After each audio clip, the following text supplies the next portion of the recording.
Em meio ao calor abrasador e à aridez do sertão nordestino, forjou-se a lenda de Virgulino Ferreira da Silva, o Lampião. Conhecido como o Rei do Cangaço, ele desafiou autoridades, governadores e coronéis, tornando-se uma figura que incutia tanto medo quanto admiração. Suas ações ecoavam por vilarejos e cidades, deixando um rastro de destruição e desgraça entre os sertanejos. Mas afinal, quem foi Lampião?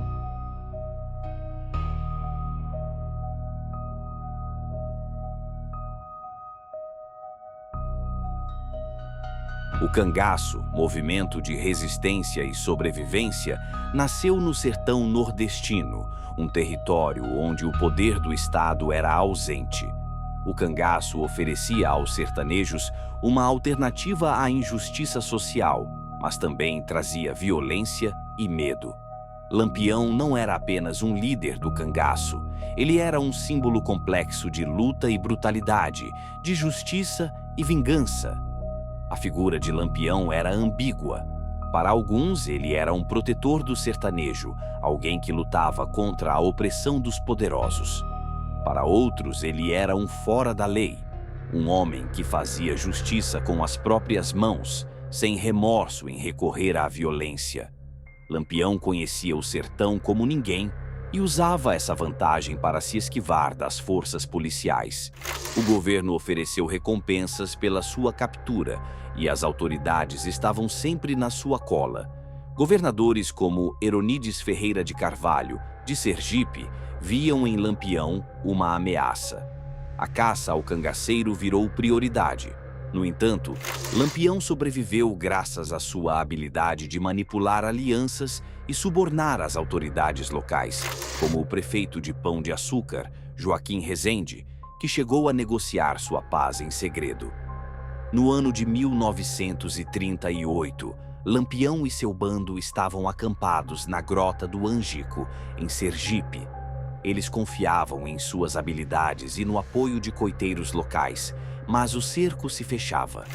Em Alagoas, o interventor Osman Loureiro coordenava uma força policial sob o comando do tenente João Bezerra e do sargento Aniceto Rodrigues, determinados a acabar com o Rei do Cangaço.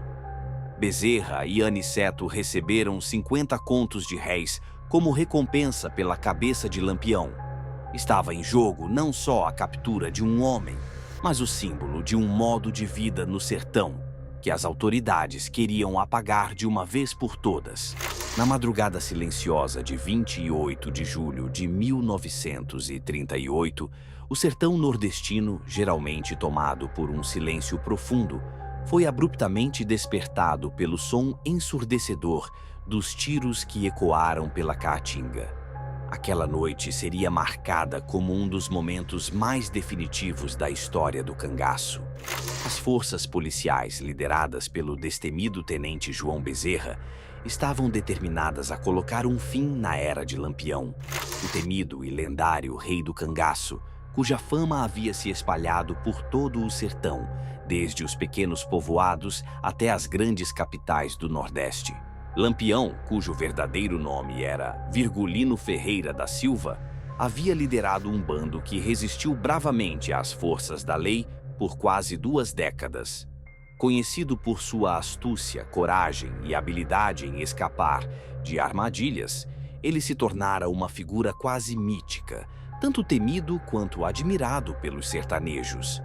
Ao seu lado estava Maria Bonita, sua companheira e primeira mulher a ingressar no cangaço, desafiando as normas da época e ganhando o respeito de todos ao seu redor.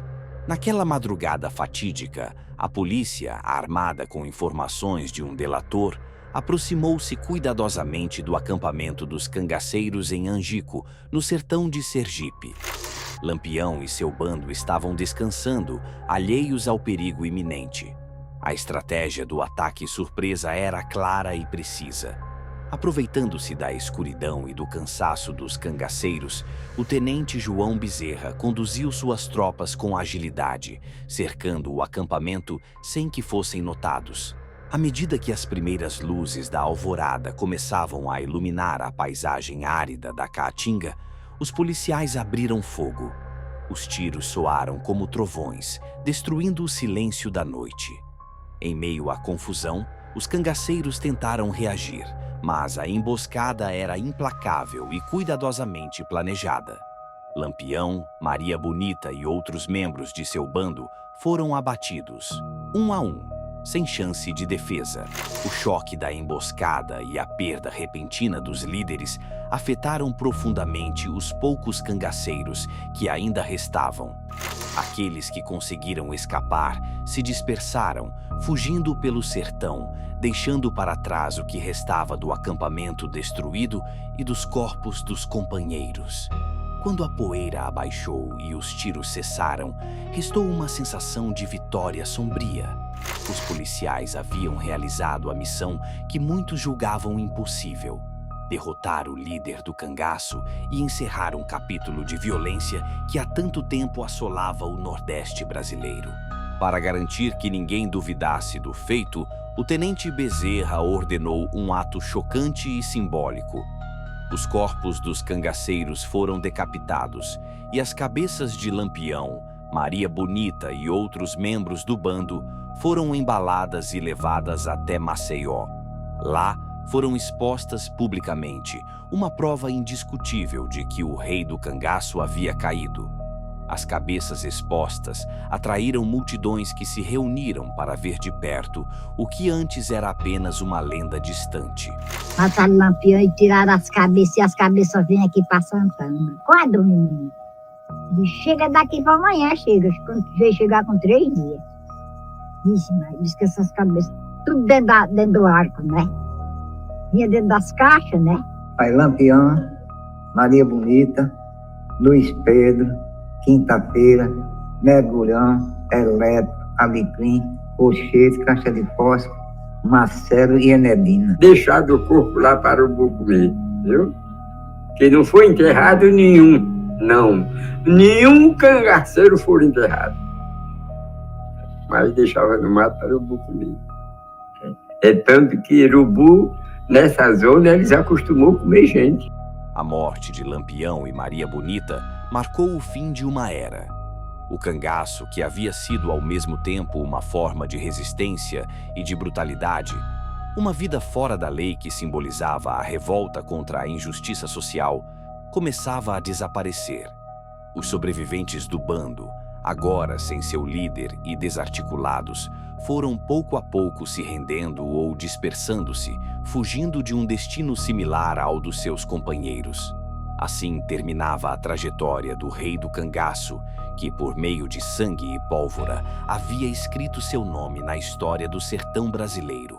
A gente era caindo, levantando, e bala entrando pelas pernas, passando por cima da cabeça. E só escapou mesmo quem tinha de escapar, porque eu nunca vi tanta bala daquele jeito, meu filho. Nunca vi tanta bala daquele jeito. Era só mesmo a polícia que combatendo, que a bala pegasse quem pegasse, né? Que a polícia queria matar a todo mundo, né? A polícia não sabia quem foi contra a vontade, nem quem foi de vontade, né? Então, quem foi contra a vontade foi que foi carregada por um bandido, né? O apelido dela era Criança, mas de criança ele não tinha nada. Aconteceu de todo mundo se entregar, né? Todo mundo se entregou. Depois mataram o Lampião, todo mundo se entregou, né? Acabou, graças a Deus, acabou. Está no Norte, está sossegado, não está? No Nordeste, graças a Deus. Que acabou essa turma de Lampião, misericórdia. Quando eles queriam pegar a mulher, se não fosse, eles matavam. Né? Na Grota do Angico terminou a saga de Lampião e Maria Bonita, mas não o fascínio que sua história despertaria nos anos seguintes. A morte de Lampião, ao lado de sua companheira e de seus cangaceiros, marcou o encerramento de uma era de rebeldia e violência no sertão nordestino. A morte de Lampião foi amplamente comemorada pelas autoridades e pela elite política. Osman Loureiro declarou publicamente o feito, atribuindo-se parte do sucesso. Porém, para o povo nordestino, Lampião continuou vivo nas histórias, nas canções de cordel e na memória coletiva. Sua figura misturava lenda e realidade, e até hoje ele é um símbolo de resistência e sobrevivência em uma terra marcada pela seca e pela luta. A recompensa de 50 contos de réis que Bezerra e seus homens receberam não era apenas uma compensação financeira, representava o reconhecimento de um governo que finalmente conseguira pôr fim ao cangaço. Lampião deixava de ser uma ameaça real, mas seu mito estava apenas começando. Herói ou vilão? Para alguns, Lampião era um homem que lutava contra as injustiças. Para outros, um criminoso que espalhava terror. O que não se pode negar é que ele foi um dos personagens mais marcantes da história brasileira. Sua vida e sua morte refletem a complexidade do sertão nordestino e a luta constante do povo nordestino para sobreviver em meio à adversidade. Hoje, décadas depois de sua morte, Lampião permanece como um símbolo do sertão. Sua história é lembrada não apenas pelo que ele fez, mas pelo que ele representava para o povo. Uma chama que, mesmo apagada, ainda ilumina o imaginário brasileiro.